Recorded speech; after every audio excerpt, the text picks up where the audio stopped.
छेड़खानी और मारपीट के विरोध में मैंने जो है एफआईआर दर्ज करवाया है बुद्धा कॉलोनी थाने में। 24 में मैं काम करती हूँ। एमडी जो है हमारे सुनील कुमार सिन्हा है, एलजेपी जो है पारस गुट है उसके कोषाध्यक्ष। लड़कियों के प्रति थोड़ा है इस तरह का, लेकिन मुझे नहीं पता था कि मेरे केस में थोड़ा ज्यादा होगा, क्योंकि वहाँ लड़कियों के साथ पहले भी ऐसा हुआ है। नमस्कार, आप देख रहे हैं नेशन सिटी लाइव। मैं हूं सुधेंद्र रमन। देखिए, कल पटना में एक खबर देर संध्या उड़ते हुए आती है कि एक महिला जो है मीडिया कर्मी ने अपने ही चैनल के जो है मैनेजिंग डायरेक्टर पर छेड़खानी और मारपीट का आरोप लगाया। रात भर की जद्दोजहद के बाद ये पता चलता है कि वो जो न्यूज़ चैनल है और कुछ कोई नहीं बल्कि एक न्यूज़ 24 के जो हैं चैनल हेड हैं सुनील कुमार सिन्हा हैं, उन पर उन्होंने आरोप लगाया है। जब इस खबर की तह तक जाने की हमने कोशिश की, जब हमारे सामने आई तो वो कुछ और ही था। जब हमने जो सुनील कुमार सिन्हा हैं, इस चैनल के जो मैनेजिंग डायरेक्टर हैं, उनसे जब हमने बात की तो उन्होंने सारे एविडेंस निकाल कर दिए कि किस तरह से शिवम प्रेरणा ने विगत 6 महीने में उनसे लगभग 3,90,000 रुपए ऐंठ लिए। साथ ही साथ जो लगातार वो माँग कर रही थी कि स्कूटी देने की, तो इससे खासे नाराज़ थे। उन्होंने कहा है कि जो नियम होता है सबके लिए होता है, वो कोई ख़ास नहीं थी। यहाँ पर 15 से 20 कर्मी काम करते हैं और सबको देना मेरे लिए, और चाहे किसी एक व्यक्ति को देना है और किसी और को नहीं देना, कदापि उचित नहीं था। पहले सुनिए कि क्या कह रहे हैं सुनील कुमार सिन्हा। हमारे जो आरओसी के द्वारा रजिस्टर्ड चैनल एक न्यूज़ 24 के नाम से जाना जाता है, इसमें एक शिवम प्रेरणा नाम की लड़की स्टाफ, जो कि हमारे यहाँ के काफ़ी सीनियर कैमरामैन मदन जी हैं, मदन जी के माध्यम से उसको इस चैनल में जोड़ा गया था। मैंने देखा कि अच्छा अनुभव, प्रतिभा दिखाई पड़ रही है, इसलिए इसको एंकर के रूप में हमने रखा था। एंकर का काम हम भी करती थी। कल दिनांक कितना तारीख था? 11। कल दिनांक 11 तारीख को जब हम चेन्नई से आंख दिखलाने के बाद शंकर नेत्रालय में हम गए थे अपना आंख दिखलाने। ये देखिए शंकर नेत्रालय फाइल।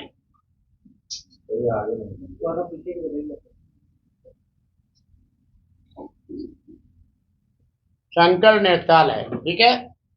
शंकर नेत्रालय से जब मैं आया और मैं पूछा कि प्रेरणा जी, आप जब जिम्मेवार पद पर चैनल से आप पोस्ट को लेके होल्ड कर रहे थे, तो ये बताइए कि मैं जब चेन्नई इलाज कराने चला गया तो आप बिना बताए, बिना कहे सुने हुए गौरव नाम के एक लड़का को भी भगा दिए और आप भी भाग गए। जो गौरव इतना गंदा काम किया और करवाया और कर रहा है कि खैर उन पे तो लीगल एक्शन हम लेंगे, हम सभी के ऊपर लीगल एक्शन लेंगे और मानहानि में भी जाएंगे। ये घटना का शुरुआत कल इस तरह से हुआ कि यहाँ से वो मिसबिहेव करके मेरे चैम्बर से बाहर निकल गई। बाहर निकलने के बाद रेड वेलवेट के पास, जो कि वीडियो आप तमाम मीडिया के लोगों को मिला भी है, वो वीडियो में देख लीजिए कि क्या सच्चाई है क्या झूठ है। आप बताइए कि अगर 4 एडिटर को बुला करके शिवम प्रेरणा प्रेस के काम को डैमेज करने का कोशिश जिस तरह से कल की, और हम एज ए ऑनर चैनल के बुलाने के लिए अगर हम गए, हाथ पकड़ के हम बुला के लेके आ रहे हैं कि चलो, और किस तरह से प्रेरणा शिवम चिपट के उसको पकड़ करके गौरव को नहीं आने दी, उसके दिल में ये भावना था कि चैनल का बदनामी हो, चैनल का काम रुक जाए, पहला। दूसरा, प्रेरणा काफी दिन से बराबर अपना इस तरह का दबदबा बना के इस मीडिया चैनल में रखना चाहती थी। मैनेजिंग डायरेक्टर सुनील कुमार सिन्हा कुछ नहीं बोले।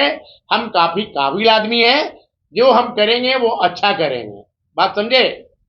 इसको हमने पसंद नहीं किया। कल वो मिसबिहेव करके कमरे से बाहर निकली और वहां पर जाकर करके पूरा ऐसी करने लगी। खैर बुलाने से नहीं आया, नहीं आया, हम अपने ऑफिस में फौरन वापस आ गए। वापस आने के बाद चुपचाप सब बात को भुतला के बैठ गए।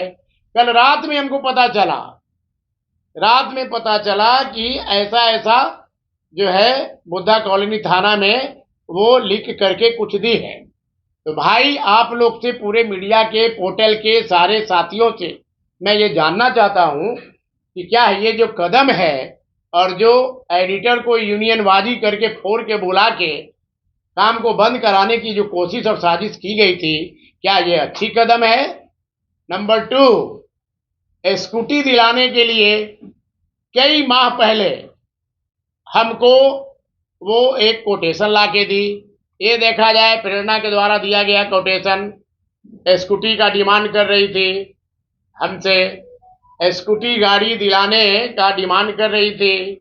स्कूटी गाड़ी के संबंध में कई बार हमसे दबाव भी दी, चैटिंग भी की, पैसा भी बहुत सारा 3,80,000, 90,000, 10,000 करके, 20,000 करके बराबर रेगुलर पैसा लेती थी, ब्लैकमेल करके। कभी वो काम के लिए, कभी वो काम करवाना है, कभी उसका वो स्विच खराब है, ऐसे ऐसे करके पैसा वो ऐंठा करती थी।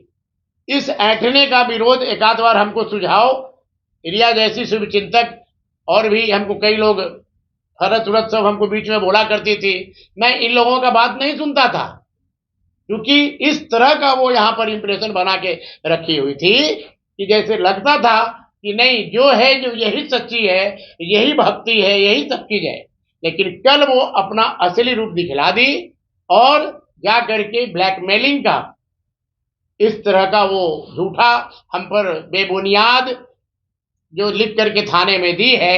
मैं खुद बहुत अपने आप को शर्मनाक हूँ और बहुत हमें अपने आप में दुख पहुंचा है, ठेस पहुंचा है। बस इस बदनामी के लिए, मैं इस जो प्रतिष्ठा का हनन के लिए मैं मानहानि में भी जाऊंगा। और मैंने इस केस की जानकारी माननीय कोतवाली डीएसपी महोदय को भी दे दिया और थाना प्रभारी नई जो पिंकी जी आई है बुद्धा कॉलोनी की, उनको भी सारा जानकारी दे दिया। और मैंने बोला भी कि मैं अपने तरफ से भी सारा एविडेंस के साथ पक्ष आपको आज दूंगा। जो भी आप मीडिया के भाइयों से फ्री होंगे तो सभी को हम जाकर के वहां अभी लिखा पढ़ी करके देने वाले हैं। बाद का जो एक्शन कार्रवाई है वो हम करें। तो आपने सुना कि सुनील कुमार साफ तौर पर कहते हुए नज़र आ रहे हैं कि जो आरोप उन पर लगाए गए हैं वो बेबुनियाद हैं। इसकी वो शिकायत नज़दीकी थाने में कर चुके हैं। साथ ही साथ जितने भी वहाँ पर लोग काम कर रहे हैं, जितने भी मीडिया कर्मी काम कर रहे हैं, चाहे वो कैमरामैन हो, रिपोर्टर हो, सभी लोगों ने लिखित हस्ताक्षर करके जो थाने में है रिपोर्ट दर्ज करवाई है। हालांकि अभी तक दोनों पक्षों के बीच में कोई पुलिस ने कार्रवाई नहीं की है, लेकिन जिस तरह से ये जो आरोप लगा है और जो सबूत सुनील कुमार सिन्हा ने दिए हैं, साथ ही साथ उन्होंने कहा है कि वो एक दायर करेंगे, जाके एक कोर्ट में भी दायर करेंगे, अवमानना का केस दायर करेंगे, चूँकि राष्ट्रीय लोक जनशक्ति पार्टी के वो कोषाध्यक्ष भी हैं, साथ ही साथ प्रवक्ता भी हैं। तो उन्होंने कहा है कि जिस तरह से मेरी इमेज को नुकसान पहुंचाने की कोशिश की गई है, वो कभी भी उचित नहीं है। फिलहाल जिस तरह से ये घटना चल रही है, अब देखना है कि आगे क्या होता है। फिलहाल हमारे साथ बने रहिए और देखते रहिए नेशन सिटी लाइव।